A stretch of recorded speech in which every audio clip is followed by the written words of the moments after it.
Waalaikumsalam. Ya Allah. Nabi. Pak.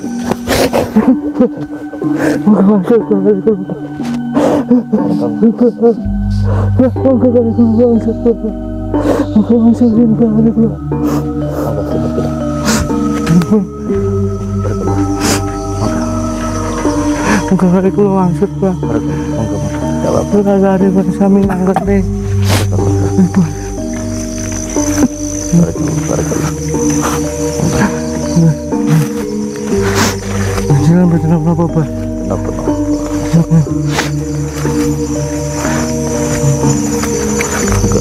Ada bekat sarang kula.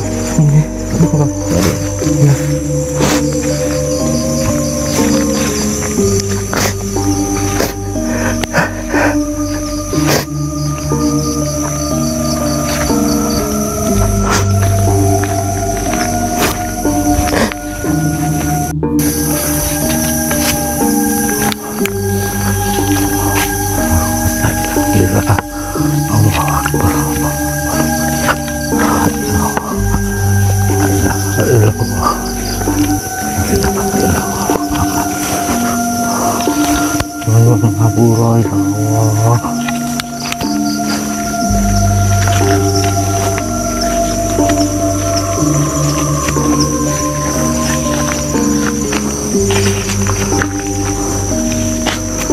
Tak tunggoni ya.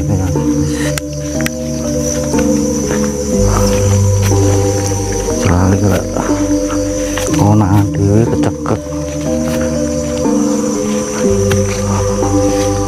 dekat Pak Waneni kok tak konangan.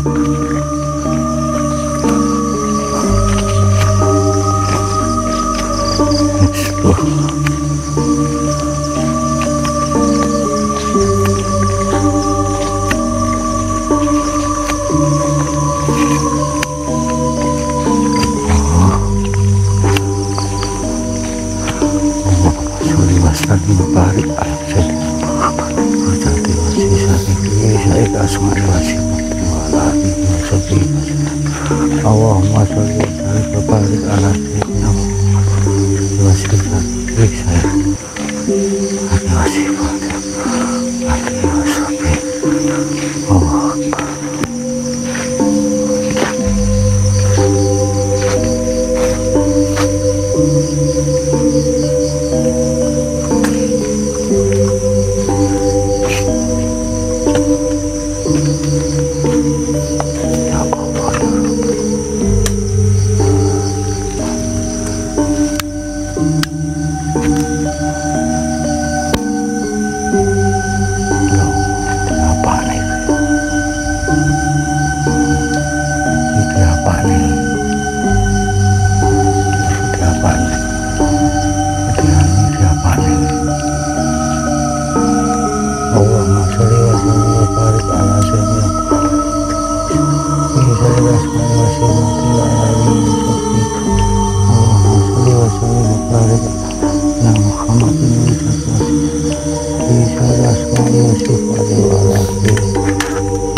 Allahumma sholli wa sallim wa barik ala sayyidina Muhammadin bisa ya asma'i wa sifat iya seperti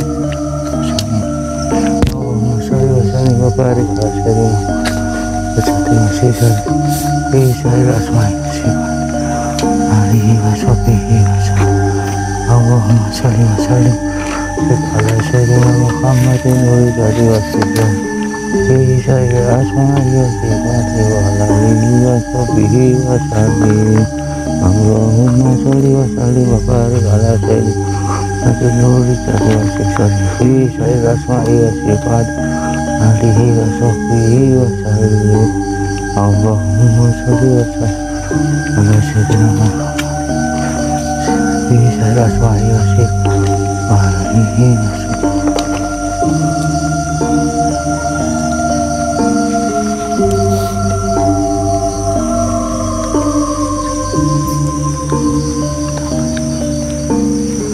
Allahumma sholli wa sallim wa barik ala sayyidina Muhammadin jadi wasi syarifi sayyid asma'i wasi wa alihi wa sahbihi wa sallim. Allahumma sholli wa sallim wa barik ala sayyidina Muhammadin jadi wasi syarifi sayyid wasifati wa alihi wa sahbihi wa sallim. Allahumma sholli wa sallim ala sayyidina Muhammadin jadi wasi syarifi sayyid asma'i wasifati wa alihi wa sahbihi wa sallim. Apa nih? Tawa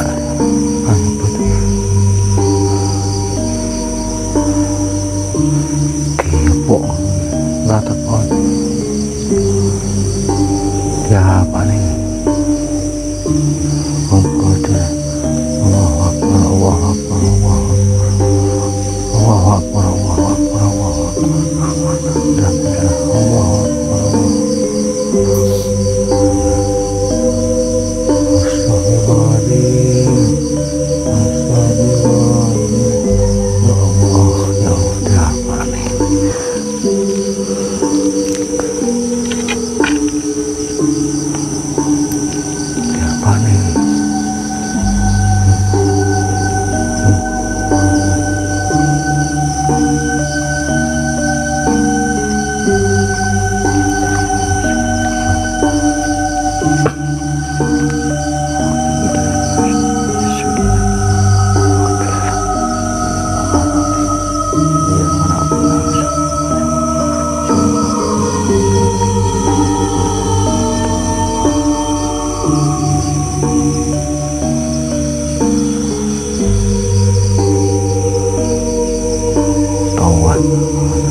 atur sunah Gusti Allah. Reko-reko kayak ngono kuwi. Allahumma sholli wa sallim wa barik ala sayyidina Muhammad sallallahu alaihi wasallam. Saya asma'i wa ta'ala wa sholli wa sallim. Allahumma sholli wa sallim wa pikiran saya buang kayu ayo buang kayu dah pikiran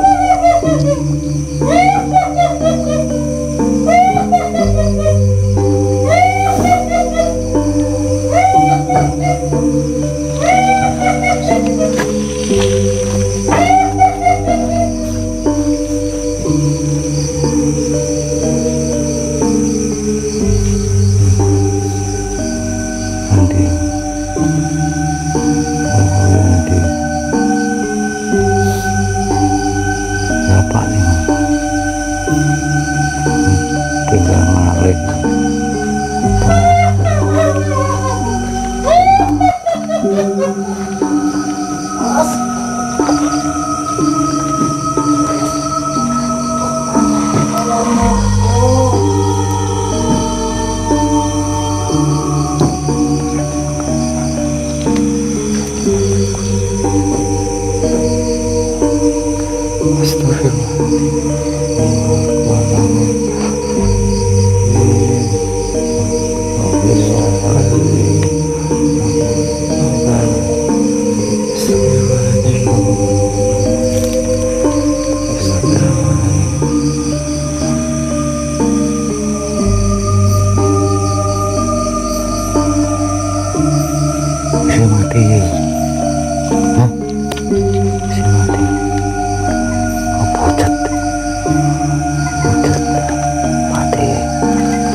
bisa ngono pucet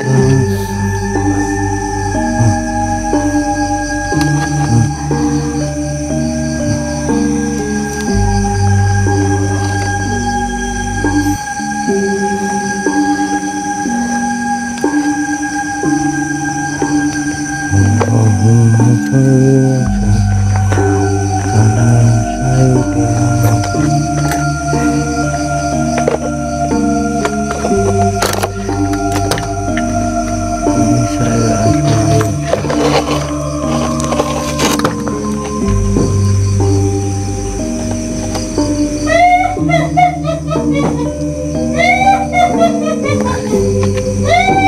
Allah, tapi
Pak, jangan bertenang apa Pak?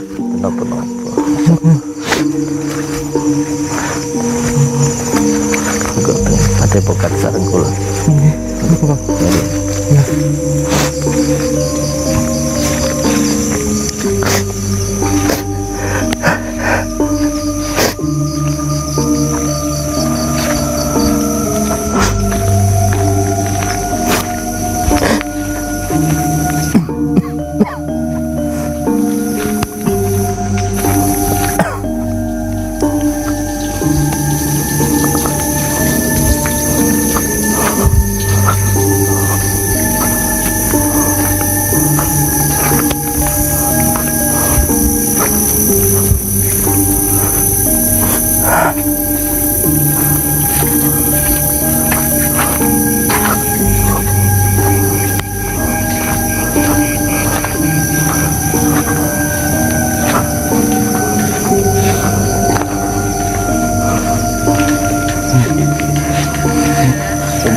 Semawan terus sami nanggung kula mboten pesnak kula matur Mbah Suro mboten anu kula kan dudohi tapi mboten anu kula pun matur kalih panjenengan kula niki mboten usah terlalu dipikirno pripun pasrah kemawon dipasrah kemawon sedaya niku dumateng Gusti Allah.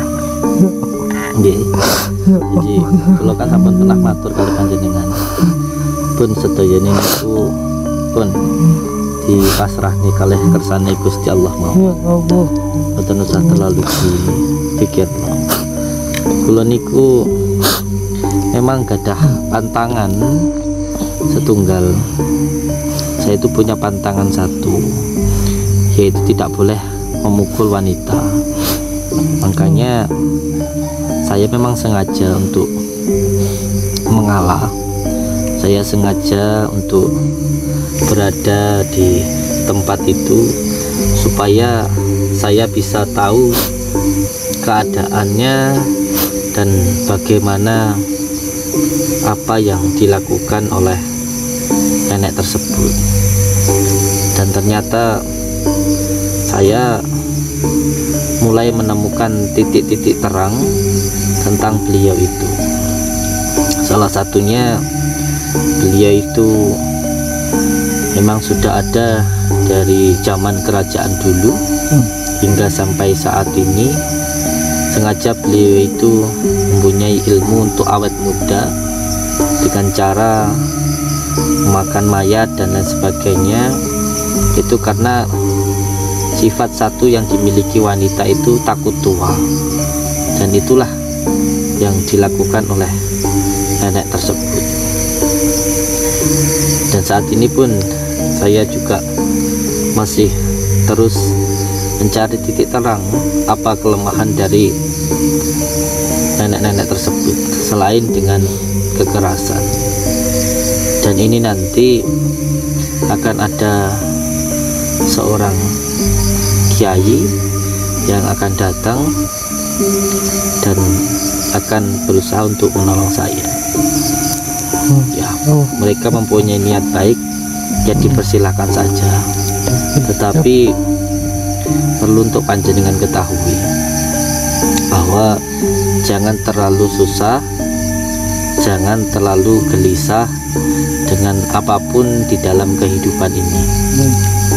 Oleh sebab itu, hidup itu bukan hanya sekedar hidup, tapi hidup itu juga harus menjalani hidup, dalam arti harus netepi urip, harus mau menjalani hidup. Dan hidup itu bukan hanya menjalani hidup, tapi juga harus tahu tujuannya hidup. Nah, supaya kita tahu tujuannya hidup, yang pertama kita harus ada penerangnya. Nah, penerang itulah yang disebut dengan nur cahyo atau cahaya.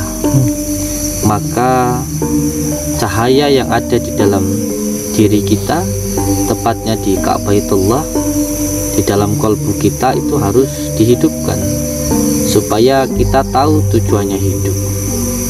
Kalau kita tahu tujuannya hidup, maka kita nggak akan gampang kupuan, tidak akan gampang susah, tidak akan mudah gelisah, karena kita tahu tujuannya hidup.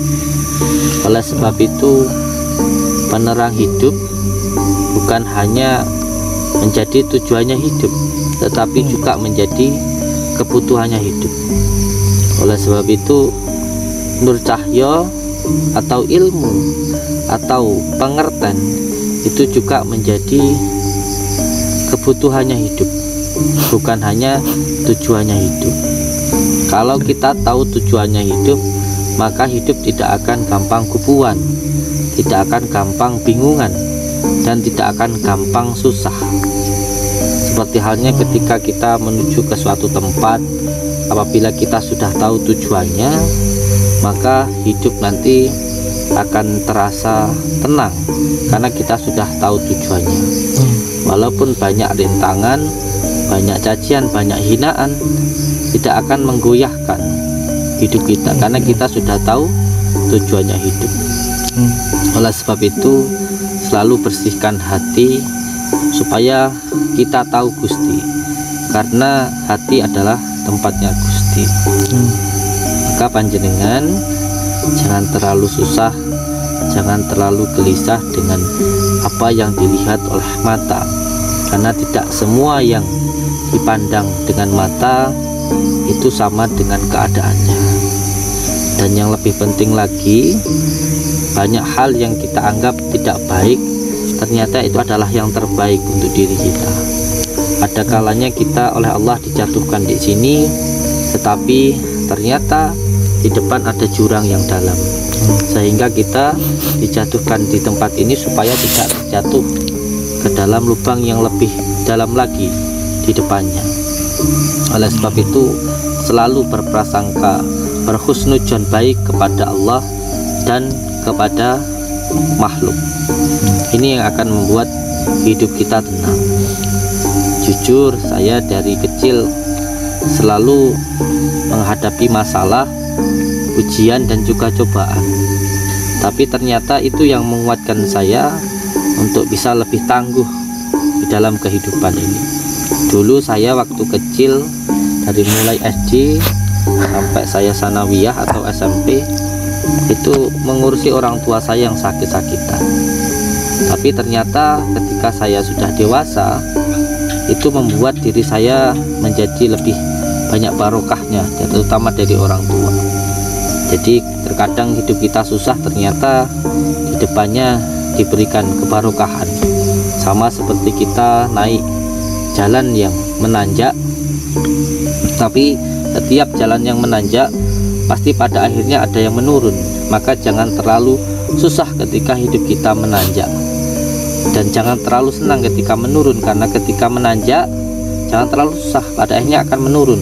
Dan ketika menurun jangan terlalu senang, karena pada akhirnya juga akan menanjak lagi. Itulah kehidupan, naik turun itu adalah kehidupan kita.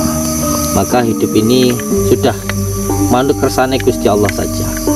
Kalau kita hidup manut kersane Gusti Allah itu enak. Oleh sebab itu, panjenengan mungkin melihat saya seperti ini, tapi besok saya juga ada di Padepokan. Jadi jangan heran, karena setiap orang yang datang ke Padepokan itu pun juga kersane Gusti Allah. Oleh sebab itu saya pun mendoakan juga ya sak kersa-kersane, sebisa-bisa saya. Ya bisanya bismillah, ya bismillah. Semuanya saya pasrahkan kepada Allah. Saya nggak pernah bingung tentang siapapun yang datang, karena saya adalah lumantaran kersane Gusti Allah. Jadi kalau kita dikersakan oleh Allah jadi apapun ya kita jalani saja, karena setiap orang itu mempunyai laku sendiri-sendiri, mempunyai peran masing-masing. Jadi saya minta kenjenengan untuk lebih tenang, dan saya minta kenjenengan untuk lebih sabar, tidak usah terlalu gelisah. Sekarang jenengan sudah paham dengan apa yang saya sampaikan. Monggo sakniki panjenengan atine ditenang nih, ya tumut kula teng Padepokan. Nggih, monggo.